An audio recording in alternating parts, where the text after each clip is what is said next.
about that? Yeah. There we are. It is good to see everyone here, and I'm really looking forward to this conversation, mostly because of the announcements we are making today, which I will say to the head of SEIU and all of the SEIU leaders and the workers who are here. We all know that what we're announcing today is long overdue. Yes. And we still have more work to do. But it is a milestone, and it is something we should celebrate because it is not happening without the kind of leadership that we have seen historically and currently from SEIU and all of the workers. So I thank you all. I want to thank the administrator, Chiquita Brooks-LeSueur. I've been working with her during the course of our administration. She is bold. She is impatient. She knows things need to get done, and she pushes that they will get done. And so I'm so glad that you're here today with us. Secretary Treasurer of SEIU, April Barrett, I want to thank you for your leadership always. And then I know we have Mark Pocan here. Oh, right over there, right over there.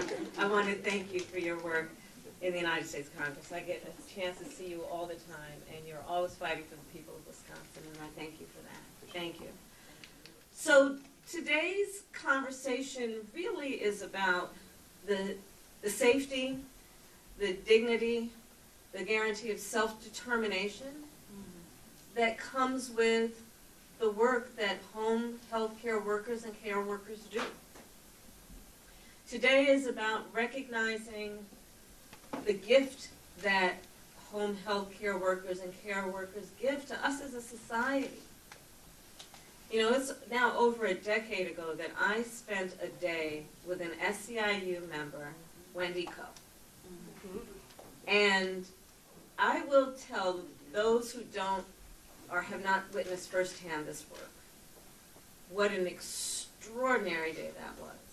I saw an individual, Wendy Coe, who started and ended her day with the most extraordinary work that required physical strength and work, emotional work, the work that comes with caring and the amount of output then that is required to care about someone in a way that again is about uplifting their day and giving them dignity and giving them the respect that they rightly deserve. Home health care workers, the physical part of their work includes literally helping people get up out of bed, changing the sheets so that that person, if they are bound to a bed, can have that kind of safety and dignity that comes with caring for people. It's about helping people go to the restroom. It's about cooking for people. It's about asking the person that they're caring for, what would you like to eat today, and trying to give them something that they know they might enjoy and that they will eat and have a taste for, right? Like really caring about people to ask. It's about helping people get dressed in the clothing that makes them comfortable and doesn't irritate them. It's about saying to them, hey, it's a sunny day today, let's go outside and take a walk, or I'll take you to the park. It's the kind of care that really comes from a very special place of humanity. And the value of this work, not only to the individual they're caring for, but the value of this work to that individual's family and to us as a society cannot be understated. And so I am, Yeah, thank you. and so I am so grateful to our home health care workers, to our care workers, to the members of SEIU for the work you do every day. And again, I say it is about time that we start to recognize your value and pay you accordingly. And give you the structural support that you deserve. So here's the situation right now. There are approximately 1.2 million Americans who are living in federally funded nursing homes. And and that's about 4 out of 5 of the nursing homes in our country.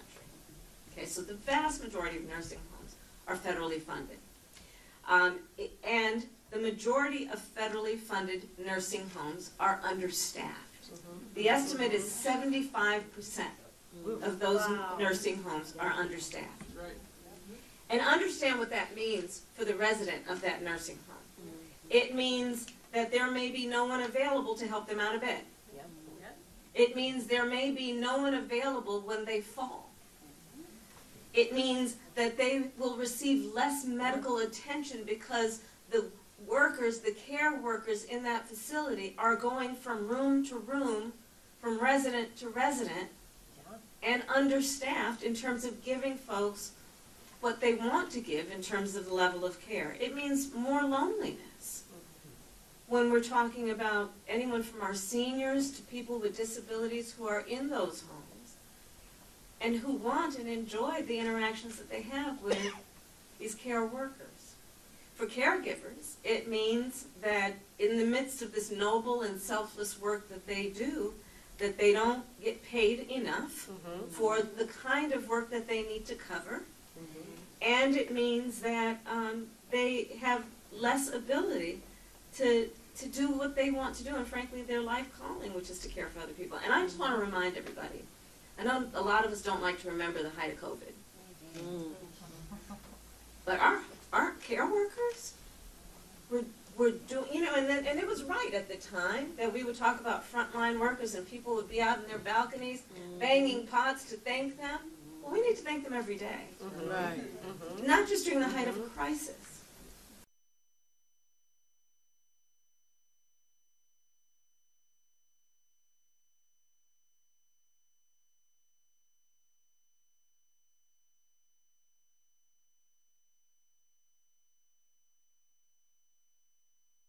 We are establishing, the first time in the history of our country, we are establishing national minimum staffing standards for federally funded nursing homes.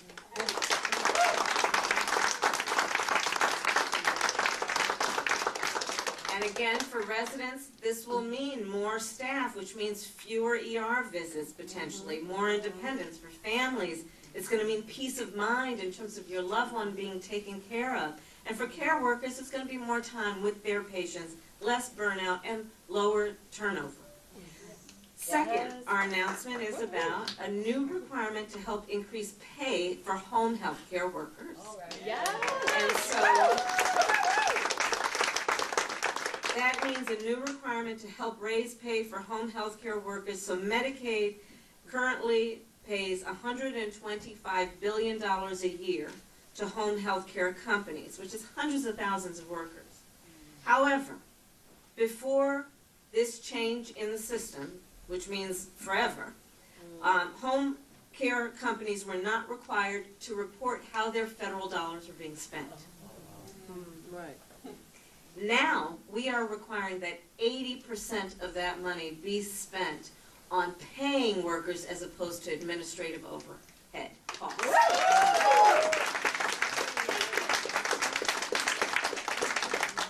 And again, I'll close by saying this. This is about dignity. And it's about the dignity that we as a society owe to those in particular who care for the least of these. This is, if you'll pardon this, but this is God's work. To care for people who often you've never met before, they're not related to you, and you care for them as though they're a member of your family. And I think everybody would want them for themselves or a member of their family. And so let's recognize the gift that these talented professionals give to families and to all of us as a society. And with that, I thank you all, and I'm now going to turn it over to April Bray. Thank you so much, Madam Vice President. From the bottom of our hearts, the entire SEIU family thanks you, the administration, you, Administrator Brooks LaSure, for these announcements. This is going to impact the lives, not just of millions of care workers in this country, but for the millions of people that nursing home workers and home care workers care for in their families and their communities. Thank you, thank you, thank you. I just want to acknowledge the SEIU family that's in the room from right here in Wisconsin, as well as Minnesota. The 2 million members of SEIU is represented well in this room. We know we represent over 800,000 caregivers, home care workers, nursing home workers, child care workers across the country. I also must acknowledge the SEIU members who were a part of taking care of you today, the EMTs and the paramedics that's a part of today's visit here in Wisconsin. Caregivers in the room, this is your moment to shine. It is your moment to make your voice heard and to make sure every caregiver in this country knows that they are important and represented in the most important spaces in this country. So thank you all for being here. And we're going to continue to let our light shine. We're going to continue to make sure our voices are heard, especially here during Caregiver Recognition Month. The incredible work that caregivers do each and every day is a vital part of the health and the well-being of millions of people in this country. I also have to acknowledge the leadership of SEIU Wisconsin that's in the room, President Pat Ray's, Secretary Treasurer Crystal Martzell, and Executive Director Louis Davis.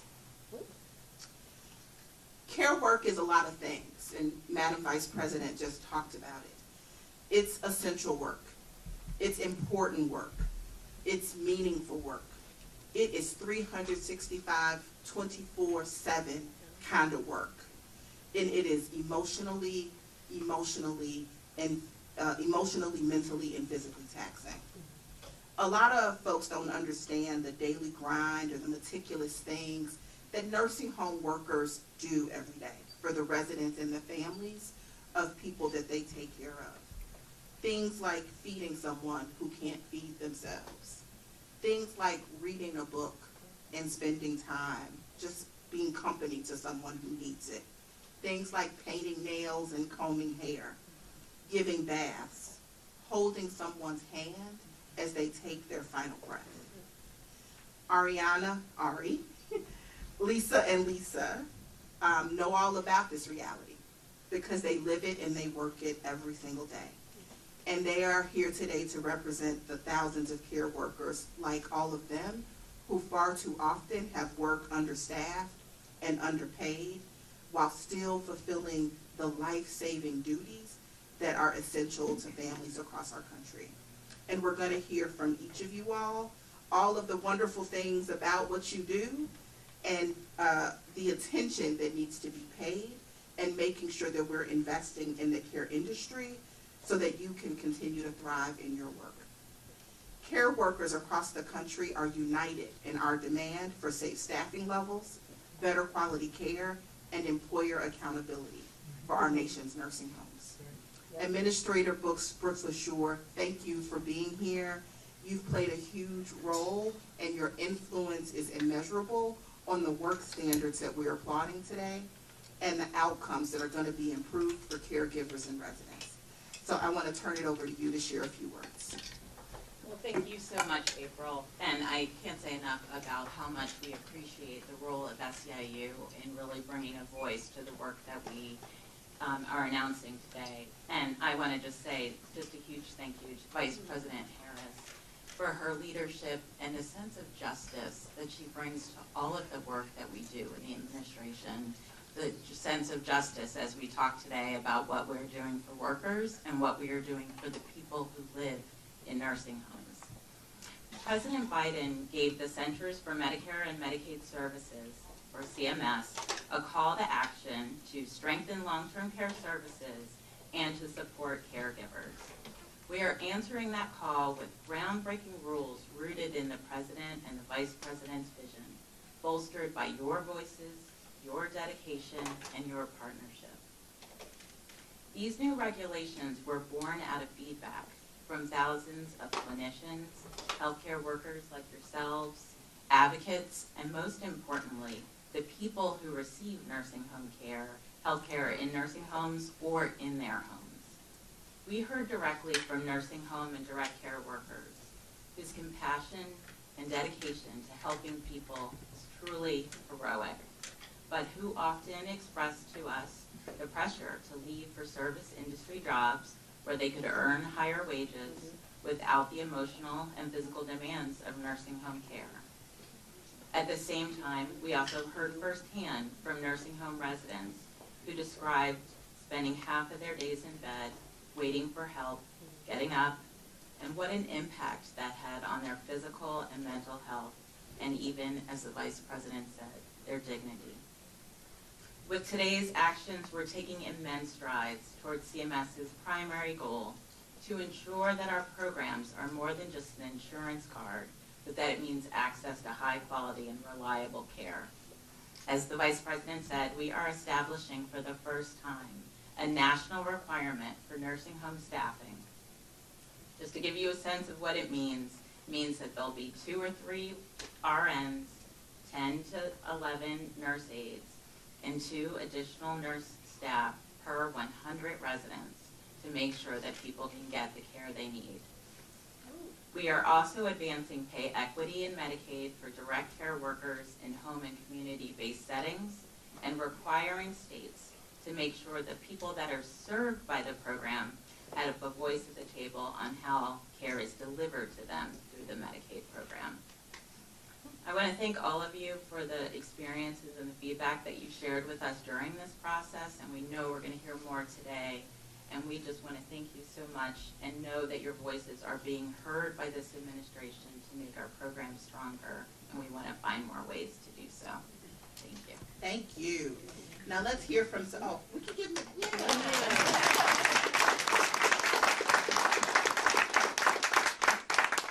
Now let's hear from workers.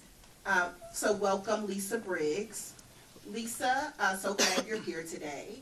Lisa Briggs is a CNA here in Wisconsin, in Milwaukee, and a member of SEIU Wisconsin. Lisa, you've been doing this work for 12 years. Mm-hmm. You're a union steward and leader at your facility. Yes. I know there's a common theme here that most caregivers are family-oriented, right? Mm-hmm. We talk a lot about family. Your grandmother was the first person who you cared for, and she grounded you in your philosophy to care for your residents the way you treat your own family. Yes. So you want to tell us more about your story? Well, I've been a CNA worker for 28 years. I started.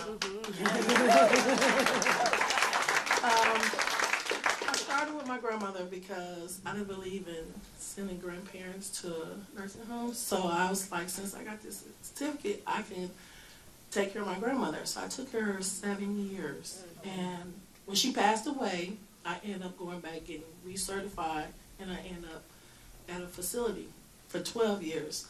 I have been there through the pandemic. I have been there through the storms. I have been there when short staff was only like 2 people on the floor. I have seen residents cry and be sad because they don't have certain people they want to take care of them at the time. I have witnessed one lady, like, she's so sweet, and she always be like wants you to be there for her. And she have different people that she really care about, and I'm one. And so she make these for the people that she really care about, and these are the ones I'm wearing now. So she always say, I want Lisa, I want Lisa. But when you short staff, you can't give them that all the time. You know, I had one resident that I took care of her for years, like 8 years, and she always liked to walk.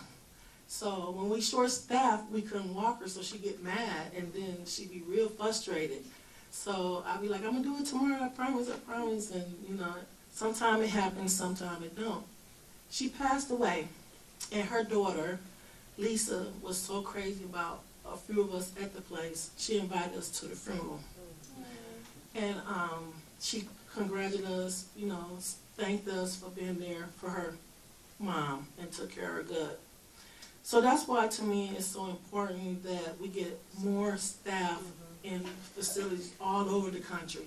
Yes. You know, we need more stronger CNA workers in the facility to give these people the same respect we would give our mother and father. So I'm really, really happy to know that we sitting at this table now trying to get this done. And I really appreciate Biden and you, Ms. Harris, for coming together, getting us together to talk to you about the importance of being a nursing home worker, short staff.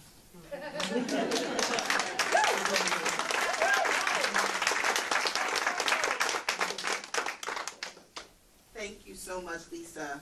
And our next speaker is Ari Arnone. Ari, you're a CNA as well in Madison, and another member of SEIU Wisconsin. You've worked at your facility for 7 years, and I know you're a leader. You've been on the bargaining team. You helped win the last contract for your facility. And there's a theme here: family and relationship building is also extremely important to you. And it's your mother that inspired you to do this work. You want to tell us about it? Yes, so first of all, thank you, Vice President, for having us here today and being able to speak. And thank you for everyone else who was involved for putting this on. It's a very nice thing to be able to speak to someone who cares about it as passionately as we do. And having it at your level is I'm thankful for it. So, based off of family, I am Jen Edgeworth. Yes, my mom got me started. She actually worked at the facility that I currently work at for 17 years. And I didn't want to be a CNA at first, but she made me. She made me take the CNA class in high school, and she said, just in case. And I don't want to say she was right, but here I am. Being a caregiver is very rewarding. As Lisa and you and Vice President Harris and April has hit on, they become a person or a member of your family. And going to work every day, you get to be with them one-on-one. You're there through their happy times, their bad times. When no one comes to visit them on holidays or birthdays, you are the one that are there to be able to share those moments with them. And being short-staffed makes it very difficult to be able to get that personal level and interaction with them. You don't want to treat them like a job because they're not, they're a person. And I think that's what everybody needs to understand, is they are not just a job. These are people that we're taking care of.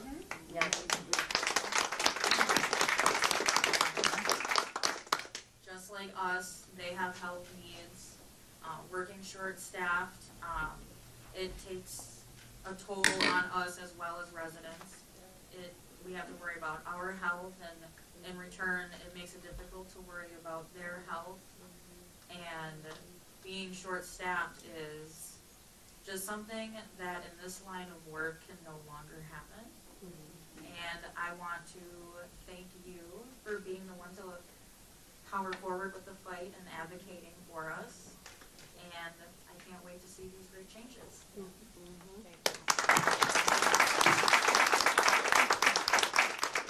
So one more Lisa. Lisa Gordon is also a CNA and a med tech in Monroe. I know, Lisa, you lead big time in your union in a very powerful way. Lisa Gordon is the vice president of SEIU Wisconsin. You speak out all the time for nurses in the Capitol during Nurses Week, as well as to the Finance Committee. So thank you so much for your leadership. So can you share with us your story today? Thank you for having us here, Vice President Harris. Like Ari said, we are grateful that you and President Biden is looking at this and finally getting something done.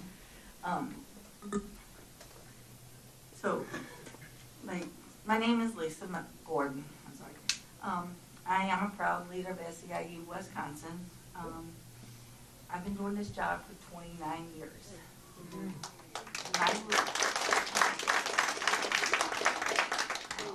I entered this field because I care about taking care of our elderly, and we need to do better by them. And being short-staffed is not taking care of them like they should be. they didn't wish to go to a nursing home or to have somebody else come into their home and take care of them. This is something that happened to them because of health. These are our family members, our second family. I care about my residents, and when I'm not at work, I worry about them just like if I was at work. They didn't ask to be there. I try to take care of my residents just like if I want to be taken care of when I get to that point. Just think about it. This could be you, it could be your grandmother, it could be your mother.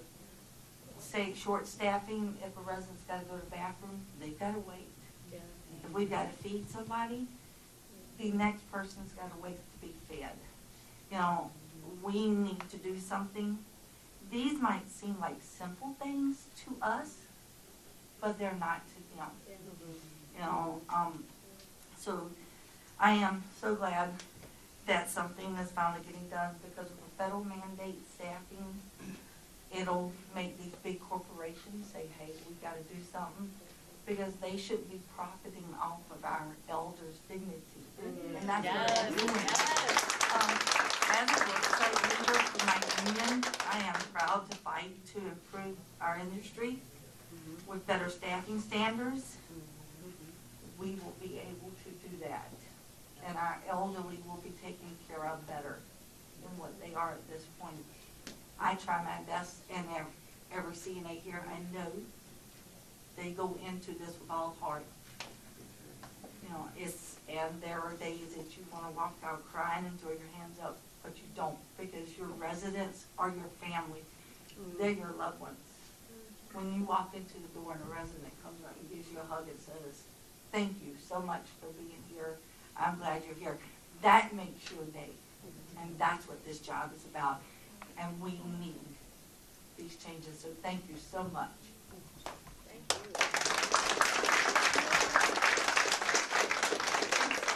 Lisa, we want to give the administrator who works the shore and the vice president an opportunity to respond, but then please. Oh, well, just to say, I just want to say how much all of the stories that we have heard from how much you care so deeply about people has really impacted all of the analysis that went into this rule. And maybe just to ask, when you're hearing these changes, what does it mean to you in terms of the changes that you hope happen within your nursing home? Well, for me, I feel like when the change come, that it'll make the residents more happy. They'll feel more safer. We'll have less risk. They can get more care, and they can get some companions too while we taking care of them. Because some residents like you to sit in there, talk to them, you know, be with them and stuff like that. So it'll be great to have that change come. And I have wanted to say one more thing, like now in nursing facilities, it's just not old people in there no more. There's a lot of young people coming in there. So they be in their right mind. So they really actually see if you short or do you have real staff here. So that's one of the things I have wanted to say.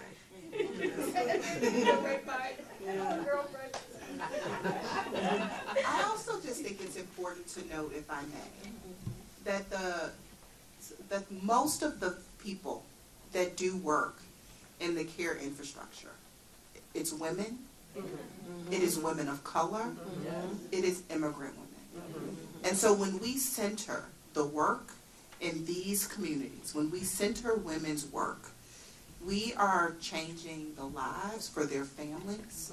You know, the rule around pay is huge. We have an opportunity to transform work that used to be done by enslaved women to family-sustaining work.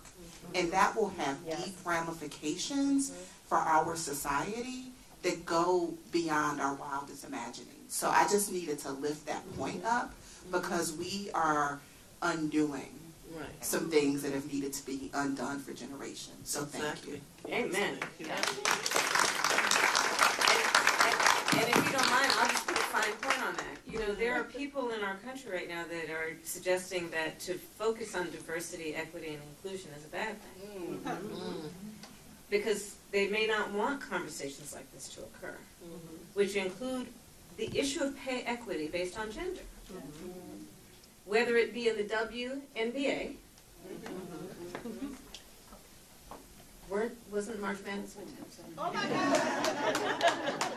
Whether it be in the WNBA, or recognizing that the traditional work of women, nurses, teachers, remains underpaid, especially when you measure it based on the value of the work.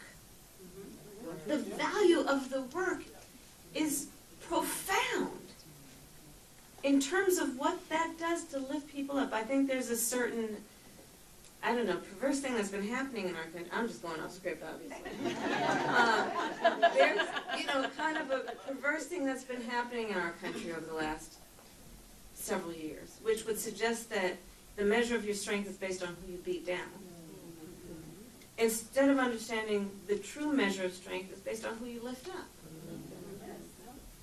And that the sign of real leadership, one of the character traits of real leaders is to have some level of compassion and concern about the suffering of other people, and then want to do something about that to improve their condition.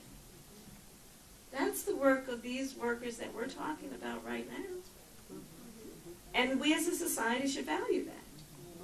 And I just can't thank you all enough, because, you know, I took care of my mother when she was sick, and she had cancer. And I did just a fraction of what you do, and for a fraction of the time that you have done it. And there's no way that somebody can do this work without it involving their whole being. You know, this is not, I loved what you said, that this is not, you don't treat them as a job, they're a person. It's not a job. And it is, yes, about dignity, and it is a lifelong commitment. And so I'm just very honored and grateful to be a part of what we are doing, Madam Administrator. But again, we still have a lot more work to do, but this is an important day of recognition of the work that people here have been doing for decades and decades and generations. So I've gotten the we are at time. I'll leave it Don't right let her there. keep going. Thank everybody for being here today. Thank you.